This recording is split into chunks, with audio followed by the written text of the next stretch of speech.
Salut, c'est Marco de Top for Phone. On se retrouve aujourd'hui pour la vidéo de test du Samsung Galaxy J5 2017, le mobile que vous voyez tout de suite devant vos yeux et que je vous ai présenté il y a peu lors de la très traditionnelle et habituelle vidéo de déballage de la boîte que vous voyez en haut à droite de cette image.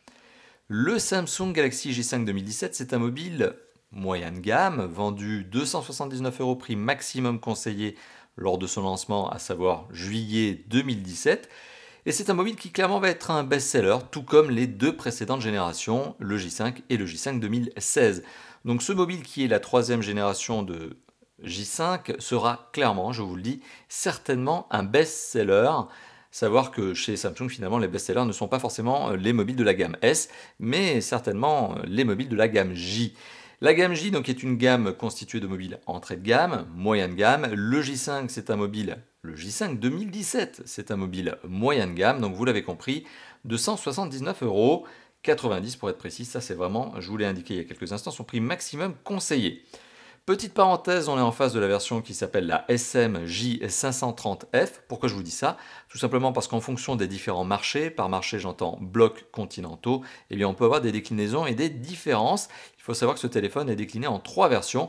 En Europe, c'est celle que je vous présente, mais ce téléphone existe aussi en version double SIM notamment, et une autre version un peu bodybuildée. Voilà, donc on est ici sur la version SMJ530F. Le J5 2017, c'est un mobile qui présente très bien. Alors, au fur et à mesure des années qui se sont passées, non seulement le prix a augmenté par rapport au tout premier J5, on a pris quand même quelques dizaines d'euros, mais en plus on a gagné, et c'est quand même ça le bon point, on a gagné en finition, on a gagné en design, on a gagné en côté premium. Donc le J5 2017, c'est un mobile qui présente très bien. On va faire le tour du propriétaire, mais c'est un mobile qui clairement a un look réussi. Voilà, je ne peux pas dire les choses différemment, c'est un look qui est réussi. En tout cas, c'est très subjectif, forcément, c'est mon avis que je suis en train de donner, mais je trouve le look vraiment sympa. C'est un mobile qui est décliné, d'ailleurs, petite information, en 3 versions couleurs. Aujourd'hui, en tout cas à date, il existe en 3 versions couleurs, à savoir la version noire que vous voyez tout de suite devant vos yeux. Il existe aussi en version dorée, version or et version bleue. Le même bleu, d'ailleurs, que l'on retrouve sur le A3 et le A5, je crois, 2017. Bon. C'est un mobile qui se prend relativement bien en main, on est sur des dimensions qui sont standards, habituelles pour un téléphone qui a un écran de 5 pouces, à tel point que finalement on a un peu le grand classique, c'est-à-dire qu'on a un téléphone qui fait 14,6 cm de long, 7,1 cm de large et qui fait 8 mm d'épaisseur, donc 0,8 cm, le tout pour un poids tout aussi classique, 160 grammes, rien de très étonnant. C'est un mobile qui est construit en métal. Châssis, carrosserie métal, mobile unibody. Vous ne pouvez pas retirer le cache batterie pour accéder à la batterie. C'est un mobile qui est donc en un seul bloc. Si jamais la batterie au bout de quelques années bien fatigue, vous savez que soit pendant la durée de garantie, vous pouvez la faire changer. Donc il faut rapporter le téléphone chez Samsung. Ou alors tout simplement il faudra la changer auprès d'un réparateur agréé. C'est un peu la contrepartie malheureusement des téléphones dont la batterie est figée, inamovible. Et c'est bien le cas ici. Ce téléphone a un écran de 5,2 pouces sur sa face avant. Un 5,2 pouces, c'est un tout petit peu plus grand que ce fameux grand classique 5 pouces que l'on a l'habitude de retrouver. Ça se sent non seulement au niveau de l'usage, qui peut être un peu plus agréable peut-être, ce 0,2 pouces supplémentaire, il est pas malvenu on va dire, mais ça se sent aussi sur la densité de pixels, qui du coup est un petit peu moins importante, mais de pas grand-chose, que lorsque l'on est en 5 pouces tout court. Mais ça j'y reviendrai d'ici quelques instants, lorsque je parlerai de la qualité de l'image, qui est pas mauvaise, qui n'est pas décevante non plus. Ne vous attendez pas à un point d'insatisfaction au niveau de l'écran. La face avant de ce mobile est plutôt correctement optimisée, c'est-à-dire qu'elle est dans la bonne norme, c'est-à-dire que l'écran représente un ratio de 70 à 71% de la face avant, ce qui veut dire que on est dans la grande norme, dans le grand standard. On le sait, le S8 par exemple, qui est un mobile qui est particulièrement bien optimisé au niveau de sa face avant, dépasse les 80% au niveau donc de l'écran par rapport à l'encombrement de la face avant. Ici on est dans les 70-71, c'est un grand classique, rien de très étonnant. Alors je vous ai parlé du design, je vous ai donné mon avis, mais on va faire le tour du propriétaire, c'est ce qui compte. Sur sa face avant, donc à ce mobile, il faut savoir qu'est-ce que l'on retrouve. On retrouve donc ce fameux écran de 5,2 pouces, 3 touches ici, donc une touche bouton physique accueil qui sert aussi de capteur d'empreinte digitale. C'est la grande nouveauté notamment du J5 2017, c'est qu'il est bien doté d'un capteur d'empreinte digitale. D'ailleurs, capteur d'empreinte digitale que je vais vous montrer tout de suite, qui est efficace. Vous voyez, donc là j'ai déverrouillé, vous l'avez vu en un instant. Si je fais avec une empreinte qui n'est pas enregistrée, hop, là ça va refuser. Donc je suis bien obligé de déverrouiller avec l'empreinte qui est enregistrée dans ce mobile.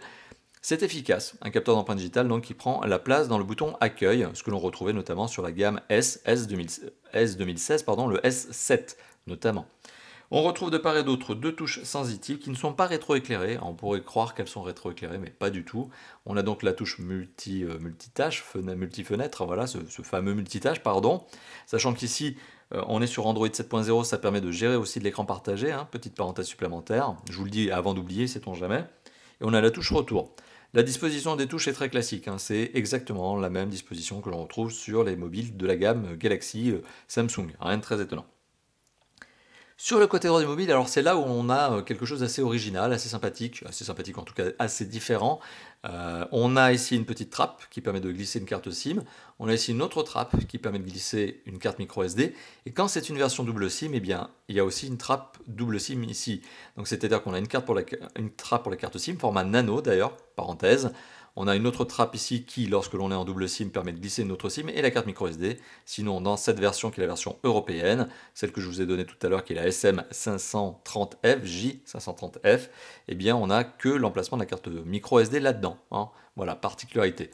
Carte micro SD sur laquelle je reviendrai d'ici quelques instants. On retrouve également le bouton de contrôle de volume plus-moins, lesquels sont distinctement séparés. Sur le haut du mobile, on retrouve absolument rien. Sur le côté droit du mobile, on retrouve deux choses. Le bouton on-off, ici, et on retrouve ici une petite grille. Alors vous allez me dire, mais qu'est-ce que c'est? C'est le haut-parleur. Le haut-parleur prend une place originale, à savoir la tranche droite du mobile. C'est un avantage parce que quand vous êtes en jeu, par exemple, eh bien, vous n'étouffez pas le haut-parleur, ni sur la tranche inférieure, ni au dos du mobile. C'est une originalité parce que lorsque vous posez le téléphone sur une table, par exemple, le haut-parleur est sur le côté droit. Donc du coup, le son, lui, encore une fois de plus, n'est pas étouffé. Donc c'est une bonne note. Le son de ce haut-parleur sur lequel je reviendrai d'ici quelques instants également. Alors, on a parlé des côtés, on a parlé du dos, on n'a pas parlé de la tranche inférieure d'ailleurs, je me rends compte. L'entrée micro primaire, on retrouve également le connecteur micro USB, ça n'est pas un USB-C, mais c'est un micro USB, le B, très classique. Le jack 3.5 aussi, qui n'a pas été sacrifié. Au dos du mobile, on retrouve un capteur photo, donc 13 mégapixels, sensiblement parce que c'est pas vraiment le même. 13 mégapixels que la face avant. Le flash LED d'ailleurs, ça je vous l'ai pas dit, mais on a bien un capteur photo frontal avec flash LED. Au dos, c'est exactement la même chose. Autofocus, c'est la différence par rapport au capteur photo frontal. Et il a bien son flash LED. Petite distinction, petite note de style, on va dire. Il y a un anneau chromé autour et la vitre est très légèrement enfoncée dans le téléphone. C'est une bonne idée, puisque ça évite quand vous posez le téléphone comme ça et au bout d'un moment, ça évite avec l'usure par exemple, de voir la vitre de ce capteur photo se rayer. Du coup, c'est le dos du mobile qui lui va prendre de l'abrasion, mais pas le capteur photo. Et ça, comme je vous l'ai dit, c'est une bonne note, c'est une bonne idée, comme quoi finalement, c'est pas très compliqué de faire du design qui marche bien. On retrouve également le marquage Samsung, légèrement brillant. Ce sont des LED qui sont encastrées dans le dos du mobile, elles sont légèrement enfoncées. On voit que c'est collé par contre. Et on retrouve également les normes, CE, etc. On retrouve aussi cette petite note de style là avec ces petits séparateurs qui sont là justement pour permettre d'éviter d'avoir des problèmes d'accroche réseau parce que l'antenne doit probablement être ici ou ici. Voilà, donc il y a probablement, ou voire même peut-être deux antennes, mais enfin j'en doute. Voilà, donc petite particularité au niveau du design. On a fait le tour du propriétaire, c'est un mobile, je vous l'ai dit, qui présente très bien. Au niveau de la vitre tactile, elle est réactive, elle marche très bien, c'est une capacitive, multitouche bien sûr. Pas d'informations à date sur le fait que ce soit une vitre traitée anti-rayures anti-casse. On n'en sait rien. A priori, elle n'est pas oléophobe parce qu'en termes de traces de doigts, bon, elle les prend quand même bien, cette vitre. Elle a un certain toucher qui est relativement doux, donc ce qui est assez agréable. Et autre parenthèse, elle est légèrement arrondie, mais très légèrement arrondie sur les bords, ce qui rajoute une finition un peu plus sympa. Donc on a fait le tour du propriétaire, clairement mon avis est positif au niveau du design, au niveau de la prise en main. Il n'est pas spécialement glissant, en tout cas il est moins glissant que certains autres mobiles qui sont dotés d'un dos en verre par exemple. Donc on est sur quelque chose qui est positif à mon avis au niveau du design, je me répète. Alors au niveau de l'image, alors quoi de mieux justement que de vous montrer une petite image. Tiens, je me rends compte que j'ai fait slider un petit icône, bon ça n'a pas d'intérêt de le faire mais bon tant pis. Au niveau de l'image, alors au niveau de l'image, on va voir si je peux vous lancer une petite vidéo YouTube, ce serait quand même pas mal. On va lancer un petit Big Bug Bunny. On va se faire ça, le grand classique, le fameux Big Bug Bunny. Alors le son qui vient bien, comme je vous l'ai dit, de ce haut-parleur qui est là. Voilà, je suis en train de l'étouffer volontairement, vous voyez. Enfin, en tout cas, vous entendez. Alors, l'écran donne une très très très belle image. On est sur un écran donc, qui est un 5,2 pouces, je le rappelle, qui est un 5,2 pouces doté de la technologie maison Super AMOLED de Samsung. C'est une technologie qui vous permet, vous le voyez peut-être à l'image, d'avoir des vrais contrastes, des couleurs vives, ce qui est d'ailleurs paramétrable dans les paramètres du téléphone, hein, c'est comme ça. Donc on a encore une bonne note. Donc un écran qui a une très très belle gestion des couleurs vives punchy que vous pouvez gérer, ça c'est un bon point, donc on met ça de côté déjà. C'est aussi un écran qui a une très belle luminosité. On arrive à 550 nits, ou autrement appelé candela par mètre carré. Alors je mettrai une petite incrustation probablement en bas à droite de cette image, mais avec ce téléphone on a une très beau niveau de luminosité. Alors pourquoi je vous dis ça? Quel est l'intérêt finalement d'avoir une luminosité élevée sur ce téléphone? Eh bien, c'est tout simplement lorsque vous êtes en utilisation extérieure, qu'il y a du soleil, vous devez contrebalancer voilà, la lumière du soleil et justement compenser la lumière du soleil, hein, voilà le mot plus juste. Et du coup, justement, plus la luminosité du téléphone est élevée, plus eh bien, ça vous permet de le voir, l'écran, de voir lire l'image lorsque la luminosité extérieure est importante. Bon, et donc c'est bien le cas ici. Donc on a un écran qui a une très belle gestion des couleurs, une belle luminosité, une très belle luminosité. On est dans le standard plutôt haut de gamme d'ailleurs à ce niveau-là. Donc preuve que Samsung sait faire de très beaux écrans. Particularité de cet écran, et c'est sans doute quelque chose qui va lui être reproché par rapport à la concurrence. Cet écran n'est qu'un, entre guillemets, n'est qu'un seulement HD Ready, c'est-à-dire 720 pixels par 1280 pixels. Il n'est pas Full HD ce fameux téléphone, ce fameux écran. Donc du coup, qu'est-ce que ça veut dire? Ça veut dire qu'on a une densité de pixels, en plus, en raison de ce 5,2 pouces qui est un peu plus grand que la norme, eh bien on est sur un écran qui a une densité de pixels de 282 pixels par pouce. Alors je vous rassure, le fait que c'est un écran Super AMOLED donne une image qui a ce sentiment de netteté. Mais on est, effectivement, pour les puristes, moins net qu'une image Full HD sur la même diagonale. Et du coup, c'est clairement ce qui va être reproché à longueur, je pense, sur ce téléphone, pardon, et probablement par les personnes qui vont voir cette vidéo.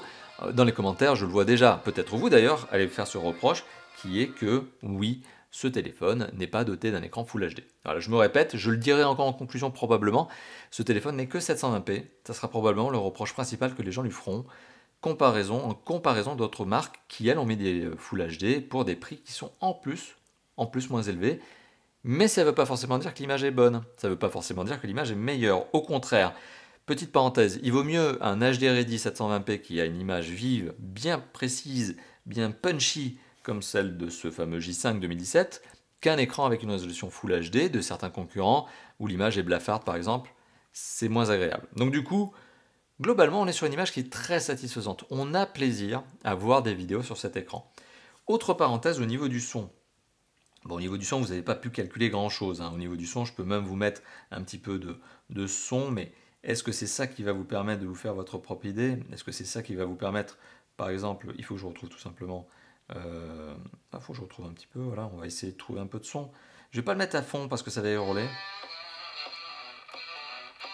Parce qu'il faut savoir que le son de ce téléphone, ouais, je ne vais pas le mettre à fond.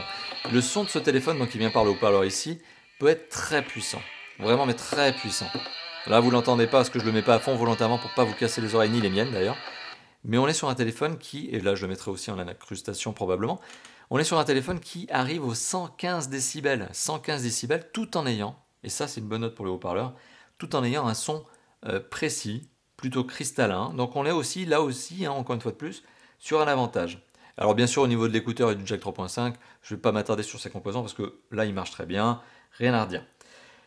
Voilà, donc on a fait le tour de l'image, on a fait le tour du son, hein, très rapidement. Maintenant, on va parler des performances. Alors, ce téléphone, c'est aussi peut-être quelque chose qui lui sera reproché par rapport à certains autres concurrents, arrive à un score en tout de, hop, je vais vous le montrer, 46 200 points. Voilà, donc on l'arrondit, hein, 46 238 points, on arrondit à 46 200 points. Alors, c'est un score qui, en 2016, était un score que l'on aurait pu qualifier de moyen de gamme. C'est un score qui, en 2017, commence à être voilà, dans le bas du moyen de gamme, hein. On est entre les deux autres de la fin d'entrée de gamme, du très bon entrée de gamme, ou du bas de moyen de gamme. Du coup, effectivement, ça aussi, je sens que ça va être un reproche que ce téléphone va devoir subir, accuser. Et oui, parce qu'il y a des téléphones qui vendus, encore une fois de plus, à peu près au même prix, ou peut-être un peu moins cher, ont des performances de 55 000, 60 000 points en tout. Bon, globalement, c'est pas parce qu'on a aussi un gros score en tout qu'on a une bonne expérience. Ça, vous le savez pertinemment. Du coup, on a un score en tout qui valorise un téléphone qui est, on va dire, moyen au niveau des performances. Le fait est que l'écran étant un 720p en jeu 3D, eh bien, il n'en demande pas trop. Donc du coup, on a quelque chose qui est plutôt homogène au niveau de sa composition, au niveau de sa configuration. Donc c'est un téléphone qui a un score moyen en tout certes, mais qui se débrouille très très bien, et là aussi je mettrai probablement, encore une fois de plus, une incrustation ici, qui se débrouille très bien en jeu 3D. On fait du Real Racing Free sur ce mobile très bien, on fait du Asphalt 8 bien sûr, on fait tous les jeux 3D qui vont bien, c'est un mobile qui est donc bon en jeu 3D. C'est aussi un mobile qui se débrouille bien en multitâche, rien à redire dessus. D'ailleurs, si on parle de tous ces aspects de performance, il faut aussi parler de ces aspects qui sont des aspects de composants. Donc je vais essayer de vous montrer mon propos, hein, de le montrer vraiment, de l'illustrer, hein, c'est le sens même de cette métaphore, de l'illustrer avec des informations que Antutu va pouvoir nous donner. Désolé pour le reflet justement dans l'écran, hein, on voit la caméra qui est en train de filmer. Du coup, ça vous montre un petit peu la config, hein, le setup qui est toujours pas fini. Et du coup, donc, qu'est-ce que l'on a sur ce mobile? Eh bien, on a 2 Go de RAM, donc 2 Go de mémoire vive. En termes de multitâche, on est plutôt pas mal. On a aussi un processeur, ça compte, qui est un processeur 8 cœurs. Un processeur 8 cœurs cadencé à 1,6 GHz, 64 bits. Et particularité de ce processeur, c'est que c'est un processeur maison. C'est un Exynos 7870. C'est Samsung qui le fabrique. À côté de ça, on a un processeur graphique, et c'est probablement ce qui permet à ce téléphone de se sentir relativement à l'aise en jeu 3D, qui est un Mali, hop, le zoom de la caméra, voilà, qui est un Mali T830. Donc globalement une configuration homogène qui permet de faire du jeu 3D, comme je vous l'aurais probablement montré avec cette petite incrustation précédente. En termes de mémoire de stockage, alors en termes de mémoire de stockage, bah, là il y a un petit truc, il y a un petit trick, comme on aime bien le dire en anglais. Grosso modo, qu'est-ce que c'est que ce problème? Parce qu'il y a un problème. Le 16 Go de mémoire de stockage qui est revendiqué par le constructeur sur ce téléphone, eh bien ce 16 Go de mémoire de stockage revendiqué par le constructeur se transforme, selon lui, hein, c'est même écrit sur son site internet, en 10,1 Go lors du premier démarrage. Alors c'est honnête de la part de Samsung de faire ce genre de choses, à savoir indiquer la mémoire, on va dire théorique, et la mémoire réelle, la mémoire pratique. Du coup, c'est bien, mais c'est bien quand c'est juste, puisque quand j'ai fait moi-même le setup de ce téléphone, c'est-à-dire que j'ai allumé le téléphone et j'ai fait les toutes premières mises à jour sans chercher à aller plus loin, c'est-à-dire que je n'ai pas installé d'applications autres que celles qui sont natives, autres que celles qui sont proposées par Samsung et qui sont mises à jour. Eh bien, lorsque je fais toute cette petite notion de paramétrage, ces petits paramétrages initiaux, eh bien la mémoire disponible pour l'utilisateur au démarrage, c'est 8,3 Go. Donc on passe très rapidement de 16 à 8,3, donc quasiment la moitié. C'est un peu normal, hein, c'est un peu le jeu. Tous les constructeurs font la même chose. C'est pas spécialement Samsung. Samsung a quand même été relativement honnête en disant un score, on va dire un nombre de gigaoctets théorique disponible sur son site internet. Mais dans la réalité, ils ont même été un petit peu trop généreux parce qu'ils sont obligés de me faire les mises à jour. Donc du coup, 8,3 Go. Certains vont dire que c'est dommage, que c'est pénalisant. Oui, ça peut sembler peu. C'est clair que de nos jours, les applications sont peut-être de plus en plus gourmandes et les jeux aussi. C'est vrai qu'on a vite fait d'installer un Real Racing ou un Asphalt 8 qui vont tomber dans les 1 à 2 Go de mémoire consommée, d'espace hein, de stockage consommé. Heureusement, je fais une petite précision, vous pouvez, je vous l'ai dit tout à l'heure, ajouter une micro SD dans ce mobile. Très bien, c'est un bon point. Une micro SD d'ailleurs, parenthèse, qui peut aller jusqu'à 256 Go, donc ça c'est le maximum d'ailleurs aujourd'hui grand public. Hein. Il n'y a pas de marque qui commercialise aujourd'hui pour le grand public des cartes de plus de 256 Go. D'ailleurs on en trouve même plus fréquemment en 200 qu'en 256. Et aujourd'hui des cartes micro SD de 200 Go, des SanDisk par exemple, hein, qui est un constructeur qui fabrique de bonnes cartes mémoire, hein. Enfin en tout cas c'est mon avis. D'ailleurs toutes mes cartes micro SD pour information sont des SanDisk. Bon maintenant ça n'engage que moi, ça se trouve un jour j'aurai une mauvaise surprise. Mais effectivement, les cartes micro SD SanDisk de 200 Go, d'ailleurs, il y a un comparateur de prix sur notre site internet, je le rappelle, à ce niveau-là, eh bien, coûtent dans les 80 €. Hein, voilà. Donc, on peut faire des bonnes affaires aussi sur les micro SD. Et une carte de 64 Go, aujourd'hui, ça vaut une vingtaine d'euros. Alors, on a parlé de la micro SD, mais j'ai quand même envie de faire un petit point supplémentaire sur cette dernière. On aurait pu se dire, concernant cette micro SD, comme certains concurrents d'ailleurs le font, qu'il était possible d'ajouter les applications et les jeux sur la micro SD. Eh ben non, malheureusement non. En tout cas, moi, j'ai pas réussi. Et si c'est le cas, c'est probablement que partiel, c'est-à-dire qu'une partie de l'application et du jeu à l'ancienne, comme si ce téléphone n'était pas doté d'Android 7.0. Alors que soi-disant, eh bien, Android 7.0, Nougat, c'est une fonction de base, à savoir notamment proposer la micro SD comme mémoire de stockage des jeux et des applis. Et ben c'est pas le cas ici. Et c'est dommage parce qu'il y a des concurrents, par exemple comme Wiko, qui font exactement ça, qui proposent d'installer les applications et les jeux sur la micro SD. Bon, et ben c'est pas le cas sur le J5 2017, et je trouve ça un tout petit peu mesquin de la part de Samsung. Hein. C'est un petit peu dommage quand même. Hein. Ils auraient quand même pu laisser ça, ou en tout cas permettre à l'utilisateur de faire cette chose. Alors, petite parenthèse supplémentaire, hein, heureusement, vous avez la possibilité de désinstaller les applications qui sont installées par défaut dans ce mobile. Peut-être pas toutes, hein, mais les applications inutiles, qui sont des applications partenaires, hein, que l'on retrouve notamment par ici, là, les Word, Excel, bon, c'est à vous de voir si vous voulez les installer, etc. Mais ces applications, il n'y en a pas des masses non plus, hein, qui sont des applications partenaires, vous pouvez les désinstaller. Alors, il est temps de parler de la connectivité de ce téléphone. Bonne connectivité ou pas bonne? Bon, globalement, clairement, bonne, hein. Bonne que ce soit en 4G. D'ailleurs, parenthèse, ce téléphone est un 4G LTE catégorie 6, donc ce qui veut dire qu'il est capable théoriquement d'arriver à télécharger ou d'uploader à 300 mégabits par seconde. Ça, c'est dans la théorie, parce qu'en France, des opérateurs et des circonstances, des actions qui font que vous êtes capable d'aller jusqu'à 300 mégabits par seconde en 4G, franchement, je vous le dis, ça n'arrive jamais, hein. C'est même pas, n'essayez même pas d'espérer. Moi, personnellement, j'ai essayé de la 4G en long, en large, avec plusieurs téléphones, plusieurs endroits différents. Je peine à trouver des endroits où je peux dépasser les 100. C'est vraiment dans des circonstances exceptionnelles. Donc 300, en gros, dites-vous que ce téléphone aurait pu proposer une catégorie 4, par exemple, ça n'aurait rien changé justement à votre usage. Mais bon, voilà, parenthèse, on est sur une 4G LTE catégorie 6 qui est quasiment un must, hein, qui est une très belle connexion 4G. Si votre opérateur ou si l'endroit où vous vous trouvez ne propose pas de 4G, eh bien vous avez de la 3G+, heureusement. Vous êtes aussi sur un téléphone particularité qui est un GSM. Un GSM, ça veut dire quoi? Qui peut appeler et envoyer des SMS, qui est quand même un minimum pour un téléphone, qui peut, comme je vous l'ai dit tout à l'heure, être simple SIM, c'est le cas ici, ou être double SIM, c'est le cas d'une autre version.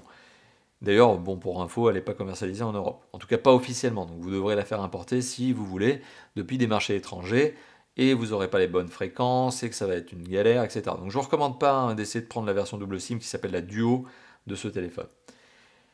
Alors, à côté de ça, bien sûr, on a la panoplie de connectivité complémentaire. Alors là, je vais vous montrer les capteurs. Certes, je vous ai déjà parlé du capteur d'empreinte digitale qui marche très bien. Je ne vais pas y revenir.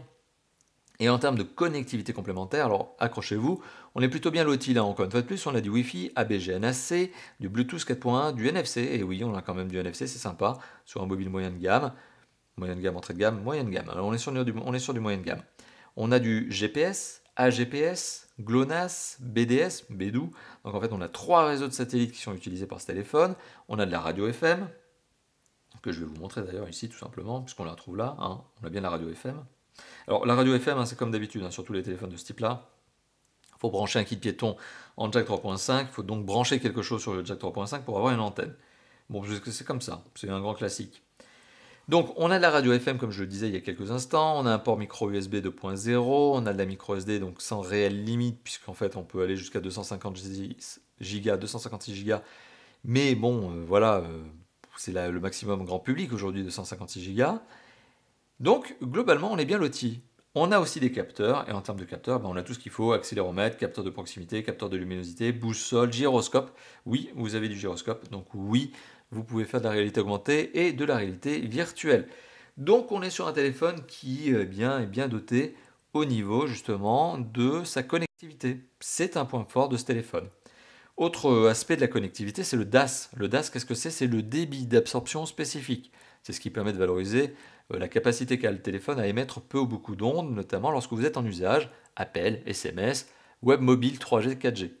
Alors, ce téléphone a un DAS qui est bon, 0,35 watts par kilo. Ça, c'est le score à la tête. 1,36 watts par kilo, ça, c'est le score au corps. Bon, retenez principalement le score à la tête de 0,35 watts par kilo. C'est un score qui permet à ce téléphone de se classer parmi les bons élèves commercialisés en 2017. On est quand même dans la nouvelle année, hein, 2017 depuis quelques mois, hein, en juillet quand même. Donc, on est sur un téléphone qui a un bon DAS. C'est, encore une fois de plus, un bon point pour ce mobile. Donc, on a parlé de la connectivité. Très bien. Je pense avoir été relativement exhaustif sur cet aspect-là. Maintenant, on va parler du système d'exploitation. Alors, le système d'exploitation, on pourrait passer des heures. C'est un système d'exploitation qui est Android 7.0 Nougat. Je vais essayer de vous le montrer. Donc, on est bien sur la version 7.0 Nougat. Alors, on va essayer de la trouver ici. Est-ce que je vais la retrouver facilement ou pas? Ou est-ce que je vais galérer? Information sur le logiciel. Voilà. Donc, on est bien sur la version 7.0. Oh là là, voilà. Zoom de la caméra. Android 7.0 Nougat. Alors, hop, je fais comme ça. Normalement, c'est censé afficher, voilà, le petit N de Nougat. Voilà. Donc ça, c'est le système d'exploitation sur lequel Samsung a mis sa surcouche, qui s'appelle désormais la Samsung Experience. C'est pas moi qui l'invente, c'est leur nom, c'est ce qu'ils ont écrit.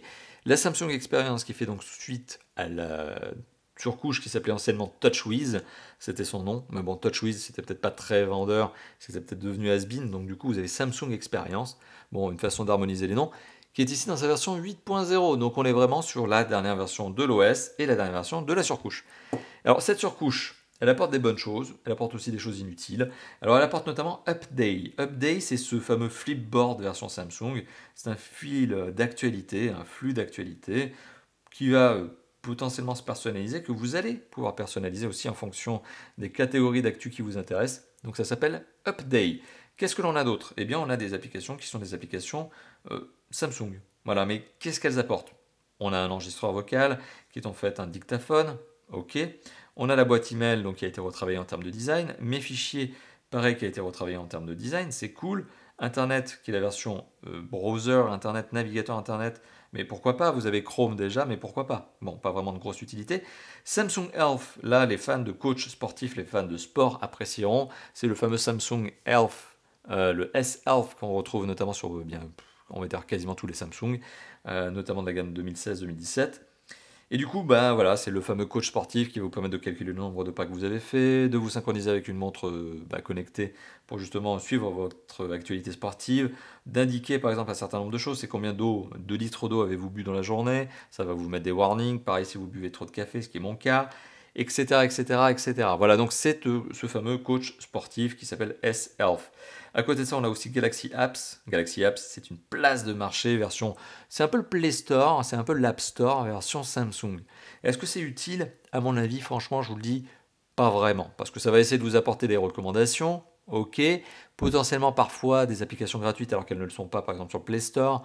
Bon, il y a quelques deals comme ça que Samsung arrive à avoir, mais c'est pas bluffant. Pour moi, c'est une redondance inutile. C'est pas très intéressant. On a aussi, qu'est-ce qu'on a d'autre? Eh bien, on a par exemple Samsung Members, avec mon très bon accent, Samsung Members. Members qui vous permet tout simplement de profiter d'un espace convivial où vous allez pouvoir apprendre à utiliser votre téléphone, une sorte de grosse fac, et puis potentiellement de tester le téléphone, de faire un diagnostic et de demander de l'aide. Ok. Donc ça s'appelle Samsung Members.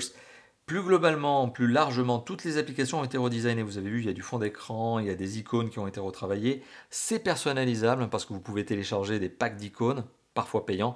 Vous pouvez télécharger des fonds d'écran, parfois payants. Il n'y a pas de petit profit. Et du coup, bah voilà, c'est personnalisable à outrance. Vous avez aussi les paramètres du téléphone qui bien ont été customisés par Samsung, dans le sens où vous avez des choses supplémentaires. Par exemple, comme je vous l'ai dit tout à l'heure, vous avez la possibilité, alors filtre de lumière bleue, d'accord, vous avez la possibilité de choisir le setup, la configuration de l'écran et donc sa vivacité au niveau des couleurs. Oui, je vous rappelle, on est sur un écran Super AMOLED, donc les couleurs de base sont très vives, elles peuvent s'adapter en fonction de ce que vous êtes en train de faire, ou vous pouvez forcer, on va dire, la gestion de la colorimétrie de cet écran. Voilà. Donc ça fait partie de la multitude, je vous le dis, de la multitude de fonctionnalités qu'on retrouve dans ce téléphone. Il y en a partout. C'est voilà, c'est très conséquent. Autre particularité, vous l'avez vu ici, il n'y a pas de bouton accueil, en tout cas pas de menu, pas de bouton menu, pas de bouton profondeur de navigation. Vous pouvez le réactiver ce bouton, il n'existe pas là par défaut, mais vous pouvez le remettre. Vous pouvez aussi utiliser la fonction affichage par défaut de Samsung, affichage simplifié. Voilà, ça rend l'affichage en grand carré, tout ça, bon, très classique, que l'on avait déjà retrouvé sur d'autres Samsung que je vous avais déjà présenté, qu'on retrouve ici. Ok, voilà, donc on est vraiment globalement sur une des surcouches les plus, on va dire, complètes et abouties du marché aujourd'hui, mais c'est une surcouche qui, par rapport à ce qu'était TouchWiz notamment en 2015, 2015 ça a commencé à s'améliorer, 2016 c'était déjà nettement mieux, mais par rapport à TouchWiz, l'ancienne, vraiment ancienne, 2014 par exemple, c'était l'apothéose de tout et n'importe quoi, il y en avait beaucoup trop, c'était même insupportable. Ici, on est sur un système d'exploitation qui a été surcouché, c'est agréable à utiliser, c'est pas trop. C'est pas la vague d'effets spéciaux des précédentes générations. Donc on est sur un système d'exploitation qui est sympa. Et qu'est-ce que l'on a d'autre d'ailleurs? On a dossier sécurisé, juste pour vous dire ça, qui vous permet de créer, son nom l'indique, de protéger une partie de données, des données. Vous allez pouvoir les mettre derrière, par exemple, votre empreinte digitale ou un mot de passe. Vous avez quoi d'autre? Vous avez, je cherche Samsung Notes. Où est-il Samsung Notes? Voilà, qui vous permet de prendre des notes. C'est pas plus mieux qu'un Google Keep. Encore une fois plus. Comme quoi Samsung arrive quand même à faire de la redondance avec des applications qui sont pourtant des applications natives Android. Mais bon, soit, vous les avez. On a fait le tour du système d'exploitation qui est ici donc une bonne version d'Android 7.0 et qui en plus a été très bien surcouché de manière agréable. Vraiment, on est à des années-lumière des méchants et des mauvais TouchWiz que l'on avait eu par le passé. Alors maintenant, on va parler de l'usage avant d'arriver à la conclusion de cette vidéo. Une vidéo qui dure maintenant depuis un petit moment quand même. Il y a des choses à dire sur ce mobile. 30 minutes tout de même. Eh bien, l'usage de ce mobile, que peut-on en dire? Eh bien, c'est un mobile qui a un usage agréable. Voilà. Donc globalement, bien sûr, pas de problème pour les appels, les SMS, etc. Donc les fonctions basiques d'un téléphone. Pas de problème pour les jeux 3D, je vous l'ai montré tout à l'heure. Donc là, on est clair, on est sur un téléphone qui, même s'il n'a pas un score de ouf sur Antutu, s'en sort très bien. Il y a deux usages quand même aujourd'hui qui permettent de distinguer les mobiles entre eux. C'est, vous le savez, enfin en tout cas je me répète suffisamment dans les tests de Top for Fun, vous avez notamment la qualité photo d'une part et vous avez l'autonomie. Eh bien vous avez ici deux points vraiment qui sont très intéressants. D'une part, la qualité photo. Ce téléphone a un capteur 13 mégapixels à l'arrière avec autofocus qui est un bon capteur photo. Vraiment, c'est efficace. D'ailleurs, je ne sais même plus où j'ai mis le capteur photo. Vous voyez, hein, est-ce que je l'ai flingué? Je l'ai squeezé quelque part? Est-ce qu'il est là? Oui, caméra, voilà. Le capteur photo dorsal. Hop, je vais prendre mon petit sujet Fallout. Fallout 4 que vous aurez reconnu, l'abri 111. Donc Fallout 4, donc justement, on est sur un capteur dorsal qui prend très très bien les photos, très vite, efficace. Petite parenthèse sur l'article de test de Top for Fun, donc sur l'article qui est mis en ligne, se trouvent des échantillons photos, pleine résolution, non modifiés, natifs. Donc du coup, je mettrai le lien probablement en commentaire de cette vidéo, en description, etc. pour vous permettre de vous rendre sur le site de Top for Fun et donc bien de regarder vous-même les échantillons photos. Donc le capteur dorsal prend des photos qui sont sympas. D'ailleurs, bonne parenthèse, alors l'application, je ne vais pas m'attarder dessus, mais elle a été retravaillée aussi par Samsung. Le capteur photo dorsal donc, prend des bonnes photos. Particularité, la surcouche. Je pense que c'est vraiment une optimisation logicielle. N'essaye pas de trop forcer quand il manque de la lumière pour monter dans les ISO. Ce qui veut dire que quand il y a de la bonne luminosité, le capteur s'en sort très bien. Quand il y a de la faible luminosité, on ne se retrouve pas avec une bouillie de pixels parce que justement le logiciel essaye de monter dans les ISO et il ne passe plus rien. Donc du coup, on est sur quelque chose qui est plutôt bon et dans les lumières normales, conditions lumineuses normales, même studio, comme c'est le cas ici, mais aussi dans des conditions de lumière qui sont plus désagréables, sombres, crépuscules, etc. Le capteur photo frontal, lui aussi, est un 13 mégapixels. Alors, ouverture du dorsal, c'est 1.7, ouverture du frontal, c'est 1.9. Bon, ça parlera aux connaisseurs, aux autres, voilà, bon, ne vous inquiétez pas. C'est des ouvertures qui sont sympas. Voilà, juste pour vous dire la chose de façon simple. Et le capteur photo frontal, alors pas d'autofocus en particulier. Il y a un mode justement prise de vue avec votre paume, vous pouvez faire un signe justement pour que le capteur photo se déclenche tout seul. Enfin, tout seul entre guillemets, puisque vous allez lui faire un signe. Il n'y a pas d'autofocus, mais il y a bien un flash LED, ça marche très bien. Le 13 mégapixels dorsal marche bien, le 13 mégapixels frontal marche très bien. Vous avez donc un bon selfie phone ici. Globalement, c'est un bon photophone. Et comme je vous l'ai dit, les échantillons photos sont publiés sur le site de Top for Fun. Autre parenthèse, donc au niveau de l'usage, c'est l'autonomie. Eh bien, bonne note, vraiment bonne note. L'autonomie de ce téléphone est bonne. Pourquoi? Eh bien, parce que premièrement, ce téléphone a une batterie de 3000 mAh, ce qui est déjà pas mal. C'est même, je veux dire, un petit peu le normal pour ce téléphone, ce type de téléphone. Mais il y a des concurrents, par exemple, qui proposent des batteries de 2500 mAh, qui n'ont pas de scrupules sur ce genre de mobile. Bon, donc vous avez une bonne batterie de 3000 mAh, plus de capacité, donc théoriquement plus d'autonomie. Et c'est le cas encore plus ici, puisqu'on est sur un téléphone non seulement qui a un mode économie d'énergie qui est plutôt malin, bon ça c'est à vous de voir si vous voulez l'activer ou pas, mais il se gère aussi en autonome, mais surtout comme on est sur un écran qui est un Super AMOLED, et comme on est sur un processeur qui est un processeur, donc le CPU, le processeur de calcul, l'Exynos qui est plutôt malin et qui sait gérer sa consommation énergétique, et bien globalement on est sur un téléphone qui a une bonne autonomie, mais même une très bonne autonomie par rapport à d'autres concurrents puisqu'on arrive facilement à dépasser la journée avant la recharge. Une heure de vidéo, c'est entre 14, grosso modo, et 18% de batterie consommée. Donc on est en dessous des 20% assez habituels que l'on retrouve chez certains concurrents.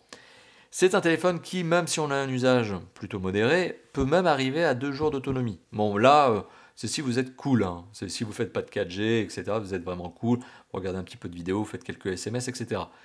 Donc globalement, on est sur un téléphone qui dépasse facilement la journée avant d'être chargé et qui peut potentiellement arriver à 2. Donc vraiment des bons points. Donc voilà, sur l'usage, on est satisfait. C'est un téléphone qui ne déçoit pas au niveau de l'usage. Donc il est temps d'arriver à la conclusion de ce test et de vous dire ce que je pense de ce fameux Samsung Galaxy J5 2017 qui clairement, je le sais, va être un best-seller. Je vous le dis, là, c'est mon petit don de prémonition, je vous le dis.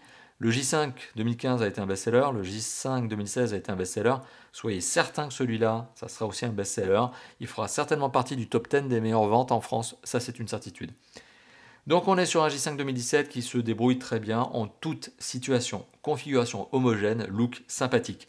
Certaines personnes, certains consommateurs, peut-être vous qui êtes en train de regarder cette vidéo et qui allez réagir dans les commentaires, vont peut-être potentiellement le critiquer au niveau de sa résolution. Je vous l'ai dit tout à l'heure, ou de sa définition, quand on utilise les bons termes. Mais on dit que ce téléphone donc, a des concurrents qui sont 1080p. C'est vrai. D'ailleurs, je peux vous en citer. On peut citer le Lenovo Moto G5, 1080p en écran. On peut citer le Huawei P8 Lite 2017. On peut citer par exemple encore une fois de plus le Honor 6X ou encore le Wiko Youfil Prime. Tous les concurrents que je viens de vous citer sont des concurrents qui sont vraiment en frontal avec ce téléphone et qui sont même vendus moins cher. Et ça peut faire la différence parce que 50, 70 euros d'écart, c'est un monde hein, sur un téléphone qui vaut 280 euros, prix maximum, 70 euros d'écart. Ça permet parfois eh bien, de justifier la présence du concurrent et c'est finalement le concurrent qui va remporter la vente. Grand classique, c'est le choix du consommateur et le consommateur est aussi drivé par son prix, par son budget, pardon.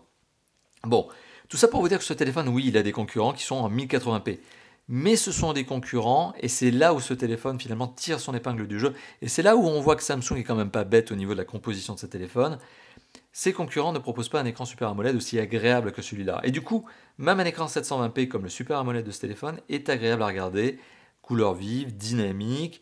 L'image est fluide, d'ailleurs je ne vous l'ai pas dit tout à l'heure, mais on arrive à 44 images par seconde sur Epic Citadel. Donc on est sur un téléphone qui, même s'il n'est pas 1080p, a un écran agréable. On est sur un téléphone qui a un design qui est très abouti, je le trouve vraiment sympa. On sent vraiment cette montée en gamme par rapport à la version 2016 et encore plus par rapport à la version 2015 qui était d'ailleurs bon, de toute façon moins chère. Donc on est sur un téléphone qui, je vous le dis clairement, voilà, je ne tourne pas autour du pot, encore une fois de plus, je vous l'avais dit en début de vidéo, vous l'avez senti tout au long de cette vidéo, oui c'est un téléphone que je vous recommande.